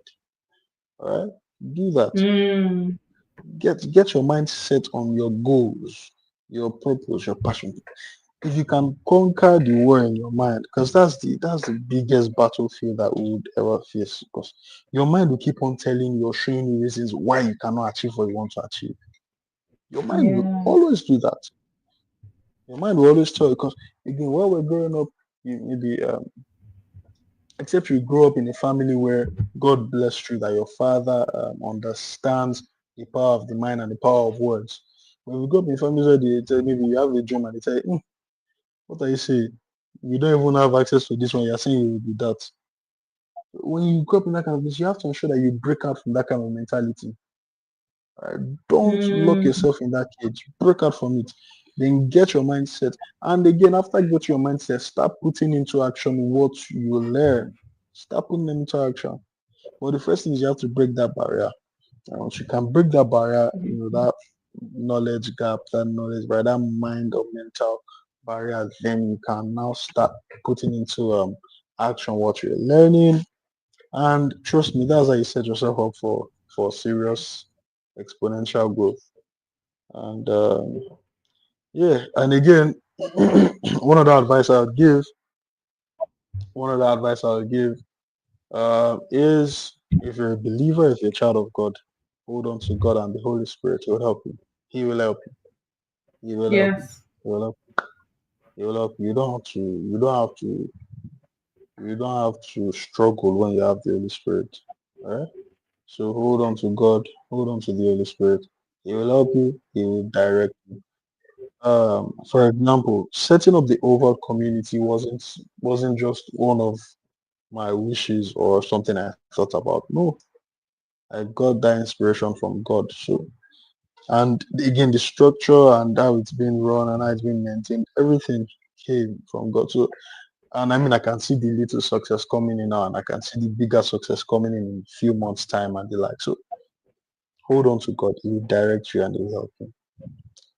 So, I believe with this, I hope I've been able to impact a few people, and I hope I've been able to fulfill the assignment that you gave me.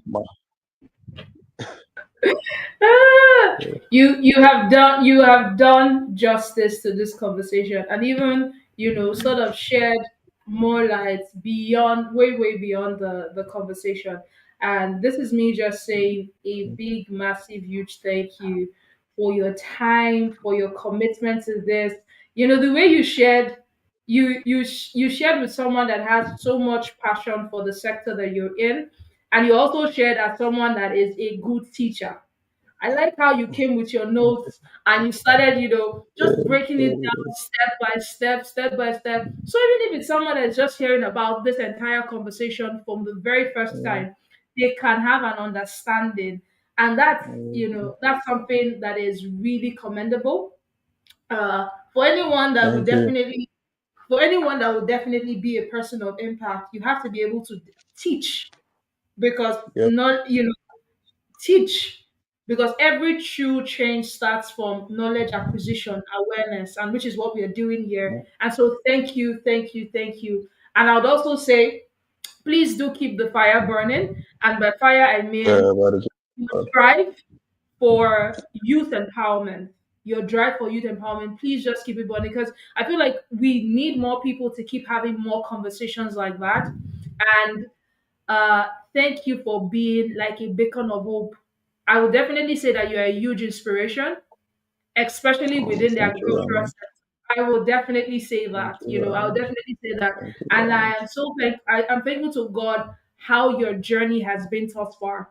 Something that you just said, oh, let me just, study it and let me just go. Yeah, And as you delved in, you applied yourself. Because there's so many, yeah, okay, personally, there's so many people that started out, agric, and they're like, man, that's what they gave me in university. Oh, that's what my father said I should yeah, do, and they didn't really take it seriously. And but for you, your journey hasn't yeah, been bad. You have taken it seriously, and every single day, just like you said, you're applying yourself. you're adding more knowledge to knowledge. You're seeing, looking out for much more ways to expand what it is that you're already doing. Yeah. And thank you for all that you do for Nigeria. Thank you for all that you've been. I feel like you're like an ambassador of hope as regards agriculture within ourselves. And yeah, Yeah. it's good to have references. I like the fact that you're also a believer. You talked about God, and Scripture tells us that follow those who through patience and faith obtain the promise. Promise. Agriculture, Yeah. uh, you know, my last guest last week, she said, agriculture is not a space to blow. It is where we grow. You don't just come to Yeah. agric, you Very just true. blow. You grow. There's You a lot of don't jump. You patience and climb. It's a process. oh, I mean, all there's a that you're lot of seeing patience. in Oval, all that you're seeing in Oval has been on for over 28 years now. And Oh I just my want God. to use this medium to acknowledge and recognize my boss, my CEO, my mother, my madam, Wow. Yeah. in person of Yeah. Mrs. Mercy too. I want to recognize and Mm. acknowledge her. Honestly, yeah, honestly, speaking about see, everything I said, everything I said, every single thing I spoke about, all of this is as a result of what she has birthed in me, or as what she has put in me. Yes. So I want to acknowledge and recognize my mother, Mrs. Messiato, who is my CEO and the co-founder, and also my dad as well, Mr. Yeah. Fumiato. Um, and again, why always emphasize that okay, my mother, the CEO, and this and that is to also make women understand that you can do it. I mean, Mm. my mom did not have access to um, formal education. I mean by university education. She stopped at secondary school, and she has built massive businesses. Mm. This agricultural part, Oval is just one of her companies. She still has other companies that are Wow. thriving. So Wow. it shows that you can achieve a lot as a lady, no matter no matter the barriers that Mm. you think the society has set out. Just be rigid and be violent enough in your pursuit for what you want, and you will achieve them. So I acknowledge my mother, Mrs. Mercia, who is also my CEO. Yeah, she has done a lot in my life, and I'm grateful to God for her. Fantastic. Fantastic. I like Yeah, how you sort of acknowledge and comment that. And guys, even in the conversation where I had met him first, his own webinar, understanding the business of agribusiness, understanding agribusiness. He had also highlighted yeah, the CEO and everything. At that point in time, I didn't even know that she's your mom. I just was like, oh, okay, this guy's just a very dedicated staff. The way he's just, oh, God, that's really good. And I like how you have sort of channeled that to say that women can do and be, yeah, right? They can do and be. And as long as you have the passion, the drive, and the commitment to it, there's so much that we as women can do for ourselves. Thank you once again for, just sharing with Thank us you very today. I am much. truly, Also, I thank like you. to just share this piece of information. Everyone, just watch out for you telling. That's the webinar you spoke about that we did. We'll Yeah. be doing another one sometime in February or March. Not very Okay. certain as to the date now, but Okay. in February or March. Thank you very much. And hopefully, I would love to have you actually come and speak Oh, as well. okay. So we'll communicate further and that. So just watch out for it That's as well. definitely when it's out, I'll also make an ad about it as well. In this Thank you conversation very we've much. had today, Mr. Elvis has talked about networking, putting your Yes. sales in rooms and spaces, and being part of that conversation, being part of that webinar is also a very good way to do that. And there's Yeah. something I commended him on the day two of the webinar. I said to him that I am here today because someone on your team, I can't remember, was it Amina or something, but her Yeah. name starts with an A. Rejoice. Like she had, yeah, she had called me the very first day. It's like, oh man, you registered, da, da, da. And you come, I was like, okay, I do register for webinars, but I've really not had anybody call me up. But I send reminders via mail, but somebody calling my phone to say, oh, and I was like, yo, that's really good. And so I came on the first day, second day. I think it was the second day I had met Mr. Joseph was speaking on the second day. And Yeah. Yeah. Yeah. Mr. Joseph spoke on the second interestingly, day. I think he was talking bit more on the value chains. And I was like, oh, okay, Yeah. right, also part of it. Oh, okay, podcasting is also part of Yeah. it. I was like, okay, I think I've Yeah. always had this thing I wanted to do for a while. So someone has given a bit of Yeah. validation to it. And so Oh, I'm saying everything I'm saying that I was in that room that day. I've had it in my heart to do this. But just hearing yeah. someone that's been in the industry say, oh, there's something that this is also a spell of it. You could do That this. you I was can like, oh, do. and so that gave me that Wow. validation. Sometimes you Wow. really don't know what you would hear in a room. It can just be just that one thing. It Yeah. can be that much more than connecting with people, is that knowledge that you get, that confirmation, that, certainty, that, being spurred up. Mm. Guess what? Every single person that were speakers that they were very young people, and I was so glad Yeah. about it. I was so glad. Yeah. There's something that happens to you when you're in a room that is filled with possibility. You just see Oh, people yeah. that are like you, are doing things, and something in you begins to just Get like charged I up. too, I too can do that. I too Yeah. can do that. And so even Yeah. as we wrap up the year, I would say to everyone listening, please put yourself in rooms and spaces. In Bible term, we say, make the baby in your womb leap. Put yourself in Yeah. spaces and rooms that will make you see yourself beyond your Yeah. limitations. Put yourself in Yeah. spaces that will make you inspired, make you believe in yourself, make you believe That'll make you see. That'll make you see the possibilities. that you can take that baby step. I remember you giving an Yeah. example Yeah. saying that Yeah. you may not have 20 million to start out, but if you have 200K, you might not be able to farm, but you can buy an oven and then Yeah. dry something. And I Yeah. was like, oh, okay. So regardless of the amount of money you have, You can do something. there's Yeah. something that you can do. So guys, don't just be a hearer of the word, but do take Yeah. actions. Do. Do take Yeah. Yeah. Yeah. Yeah. those things Very that important. we have shared here Very today. important. And with that, I would say that's the end of it. Please do Thank like, you very subscribe. much. You're welcome. Please do like, subscribe, and look forward to our next episode. Thank Oh yeah, you guys you. should stay tuned and make sure that you come on for the next episode. God bless you. Definitely. All right, Thank guys, have you. a good time.